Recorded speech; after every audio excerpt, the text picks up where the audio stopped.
नमस्कार दोस्तों, आज आपके सामने हम लेके आए हैं सीडीपी के कुछ सवाल है, जिसमें आपको पहला क्वेश्चन दिख रहा है कि छोटे बच्चों में गणितीय विचार की निम्न में से विकसित किए जा सकते हैं। छोटे बच्चों में गणितीय विचार निम्न क्रम में विकसित किए जा सकते हैं। तो यहाँ पे देखो ऑप्शन हमको दे रहे हैं। पहला ऑप्शन है हमारा चित्र, ठोस संकेत, ठोस वस्तुएं, ठीक है। दूसरा कह रहा है संकेत, चित्र, ठोस वस्तुएं। तीसरा है ठोस वस्तुएं, चित्र, संकेत, या ठोस वस्तुएं, संकेत, चित्र। दोस्तों देखो, यहाँ पे हमने आपको एक बार बताया था कि जॉर्ज पोलिया की जो थ्योरी थी उसमें उन्होंने क्या बताया था। उन्होंने बताया था दोस्तों कि सबसे पहले बालक क्या करता है, भौतिक वस्तुएं, ठीक है, भौतिक वस्तुओं से गणित पढ़ाएंगे आप पहले उन्हें। जैसे डाइनिंग बॉक्स हो गया है, ग्रिड्स हो गई, चार्ट्स हो गए, कंचे हो गए, ठीक। उसके बाद हम आते हैं किस पे, उनकी लैंग्वेज पे, भाषा पे आते हैं, ठीक है, इस तरह से। तो अब तीसरा कहता है कि क्या करेंगे, फिर संकेत दिखाएंगे। तो यहाँ पे कौन सा ऑप्शन है, ठोस वस्तुएं पहले है, चित्र और संकेत। यहाँ पे हमारा ऑप्शन नंबर 3 है। बढ़ते हैं अगले की तरफ। क्वेश्चन हमसे कह रहा है दोस्तों कि बच्चों में गोलाई की अवधारणा धीरे धीरे विकसित होती है, ठीक है। बच्चों में गोलाई की अवधारणा कब विकसित होती है, तो कह रहा है विशिष्टीकरण, मूर्त से अमूर्त में, व्यापीकरण में, या किसी में नहीं। देखो, गोलाई की धारणा विकसित होती है तो विशिष्टीकरण में क्या होगा, वहां पे तो वो अपना विशिष्टीकरण में चीजों को समझेगा, उन्हें देखेगा। लेकिन मूर्त से अमूर्त, ये ऑप्शन आपका बिल्कुल करेक्ट है। इसमें मूर्त से अमूर्त, यानी कि पहले मूर्त, यानी जो वस्तु आपको सामने दिख रही है वो होती है मूर्त, और जो आपको दिखती नहीं है, जिसकी आप कल्पना कर सकते हो, वो होती है अमूर्त। अब नेक्स्ट क्वेश्चन क्या कह रहा है, क्वेश्चन कह रहा है कि गणित का जो ज्ञान है तथा निश्चित और ठोस आधार पर होता है, ठीक है। यह कथन गणित की किस प्रकृति की ओर इंगित करता है। जो कथन है क्या करेगा, कठिन, अलंकारिक होगा, तार्किक होगा, या आलोचनात्मक होगा। देखो, गणित को कहा गया कठिन, लेकिन गणित कठिन नहीं होता है यहाँ पे, ठीक है। अलंकारिक भाषा पद्य या गद्य में उसकी शोभा बढ़ाने के लिए की जाती है, ठीक है। तो यहाँ पे अलंकारिक भी नहीं होगा और आलोचनात्मक भी नहीं हो सकता है, ठीक है। आलोचना आप किसमें करोगे, कोई चीज को लिखता है उसमें आलोचना कर सकते हो, लेकिन गणित का जो सिद्धांत है आपका सीधा है, उस सिद्धांत में आप क्या आलोचना करोगे। आपसे कहा जाए कि लंबाई गुणे चौड़ाई, क्षेत्रफल जो होता है हमारा लंबाई गुणे चौड़ाई होता है, ठीक है। अब आप इसमें आलोचना करके बताओ कि इसमें लंबाई गुणे चौड़ाई में क्या दिक्कत है, ठीक है। तो लंबाई गुणे चौड़ाई होता है, ये निश्चित है, ये सही है, ठीक है। हाँ, तर्क आप कर सकते हो लंबाई गुणे चौड़ाई कैसे होता है, ठीक है। तो कैसे के लिए फिर आपको बताना पड़ेगा कि ये कोई आयत है, ठीक है, इसका हमें क्षेत्रफल निकालना है, या कोई कमरा है, ठीक है। इसकी जो लंबाई है वो 10 मीटर है, या चौड़ाई है 5 मीटर है, ठीक है। तो 10 गुना 50, यानी जो इसका क्षेत्रफल होगा वो 50 वर्ग फुट होगा, या मीटर स्क्वायर, जो भी यूनिट में आपका आता है। तो यहाँ पे आपका ऑप्शन सी बिल्कुल सही है, तार्किक है। बढ़ते अगले क्वेश्चन की तरफ। यहाँ पे आपको क्वेश्चन दिख रहा है, वो कह रहा है कि गणित सीखना क्या है, कठिन है भैया। गणित सीखना क्या कठिन है, क्योंकि कह रहा है कि इसकी प्रकृति मूलतः अमूर्त है। बिल्कुल सही बात कही है। दूसरी बात क्या कह रहा है, बच्चे से पढ़ना नहीं चाहते, ये गलत बात है। बच्चे तो पढ़ना चाहते हैं, ठीक है। आगे शिक्षण पद्धति त्रुटिपूर्ण है, शिक्षण पद्धति त्रुटिपूर्ण नहीं होती, ऑप्शन भी गलत है, ठीक। अब हमें क्या दिख रहा है, गणित के अच्छे शिक्षक उपलब्ध नहीं है, बिल्कुल निराधार को बात कही है। तो एक ही में आधारभूत बात लगी है कि जिसकी प्रकृति मूलतः अमूर्त है। यहाँ पे ए पार्ट आपका ऑप्शन है। पढ़ते हैं दूसरे की तरफ। तो यहाँ पे हमारा क्वेश्चन कह रहा है कि गणित के लिए गणित की पाठ्य पुस्तक का आवश्यक अंग कौन सा है। तो दोस्तों यहाँ पे गणित की अवधारणा का स्पष्टीकरण होना चाहिए, बिल्कुल सही बात है। अवधारणाओं को क्रमबद्धता होनी चाहिए। हमने आपको बताया था गणित क्या होता है, एक श्रेणी में या एक क्रम में होता है। जैसे एक के बाद दो आएगा, दो के बाद तीन, तीन के बाद चार, चार के बाद पांच इत्यादि और, ठीक है।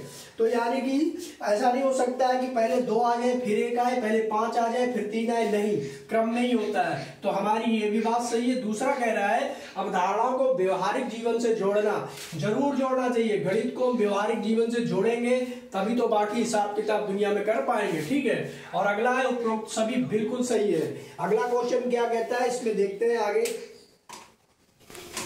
दोस्तों यहाँ पे क्वेश्चन कह रहा है कि निम्नलिखित में से प्राथमिक कक्षाओं में रेखा गणित के अध्ययन का कौन सा भाग पढ़ाया जाता है। निम्नलिखित में से प्राथमिक कक्षाओं में रेखा गणित का अध्ययन का कौन सा भाग पढ़ाया जाता है। तो इसमें पहला ऑप्शन है औपचारिक शिक्षण, दूसरा है अनौपचारिक शिक्षण, तीसरा कहता है दोनों और चौथा कहता है इनमें से कोई नहीं, ठीक है। तो सबसे पहले औपचारिक निगमन में या शिक्षण में क्या होता है, इनके बीच में औपचारिक में क्या करता है बच्चा कि संबंध स्थापित करना सीख जाता है। संबंध स्थापित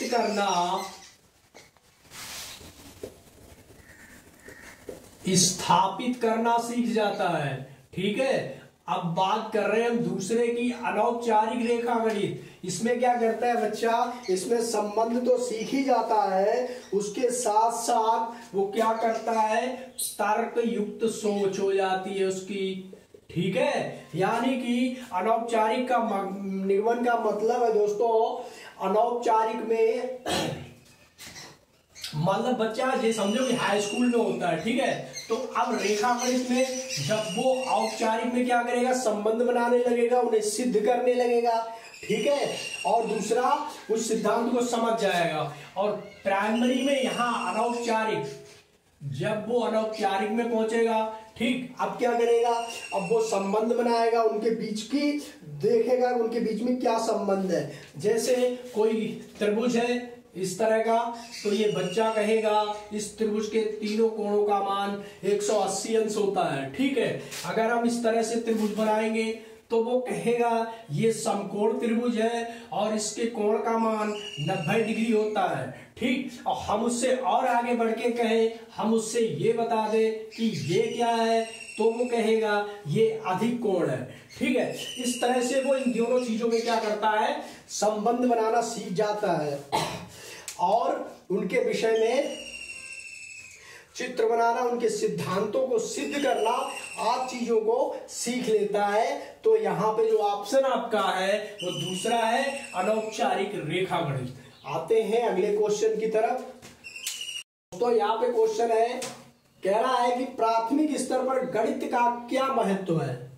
प्राथमिक स्तर पर गणित का क्या महत्व है, सांस्कृतिक महत्व है। सांस्कृतिक में क्या गणित महत्व करेगा, ठीक है। सांस्कृतिक मतलब होता है हमारे यहाँ की क्या परंपराएं हैं, क्या संस्कृति है, उस हिसाब से। दूसरा कहता है सामाजिक। सामाजिक अगर आप गणितज्ञ हो बहुत बड़े और सामाजिक हो, सामाजिक नहीं हो तो कोई फर्क नहीं पड़ने वाला, ठीक। गणित अपनी जगह है, गणित सिद्धांत, सूत्र, नियम इत्यादि, तर्क, विज्ञान इत्यादि से चलता है। वहां पे समाज और संस्कृति का कोई मतलब नहीं है। धार्मिक, गणित का धार्मिक से कोई महत्व नहीं है। आप धार्मिक हो, आप नास्तिक हो या आस्तिक हो, गणित सीखने वाले के लिए ये कोई जरूरी नहीं है या कंपलसरी नहीं होता है। हाँ, मानसिक, गणित का जो स्तर होता है मानसिक जरूर होता है, ठीक है। तो यहाँ पे बिल्कुल बहुत से डीप पार्ट है आपका मानसिक। जल्दी से आते हैं दूसरे क्वेश्चन की तरफ।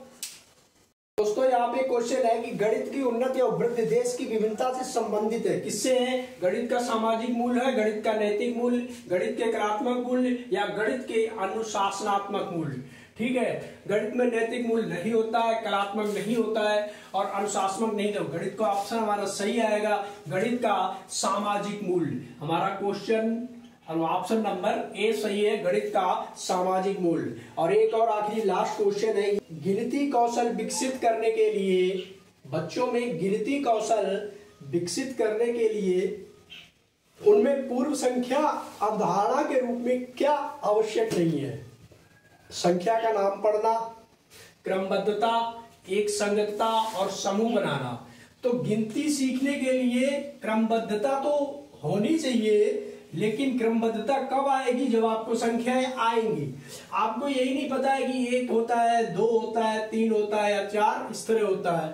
ठीक, अब एक संगतता मतलब एक संग एक साथ में चलना, सीरीज 1 से 2 3 4 डॉट डॉट डॉट 100 तक, या आगे भी चले जाओ इनफाइनाइट तक। गिनती बहुत लंबी होती, कभी खत्म नहीं होने वाली। समूह बनाना, देखो जब तक आप संख्या का नाम पढ़ना नहीं सीख जाएंगे तब तक बाकी चीजें नहीं कर पाएंगे। तो सबसे बेस्ट ऑप्शन ए है कि बच्चों को सबसे क्या करना चाहिए, पहले संख्या का नाम पढ़ना चाहिए। जैसे एक, अगर एक चिन्ह बना हुआ है तो इस तरह से एक इस तरह से भी लिखा होना चाहिए। ठीक, अब बच्चों के लिए कोई वैसी चीज हो तो आप यहाँ पे एक गुड़िया बना दो, या एक कोई डॉल बना दो, या बॉल बना दो। ठीक है, ऐसे भी आप बना सकते हो, तो बच्चा समझ जाएगा एक यानी एक वस्तु होती है। ठीक, क्रमबद्धता बाद में आएगी, एक संगतता बाद में आएगी, समूह बनाना भी बाद में सीखेंगे। तो जो संख्या का नाम पढ़ना है हमारा पहला ऑप्शन है। तो दोस्तों ऐसे क्लास में आप हमारे बने रहिए, हम आपके लिए कल सिर्फ न्यूमेरिकल पोर्शन लेके आएंगे। आप तब तक इसको शेयर और लाइक जरूर कर दो। धन्यवाद।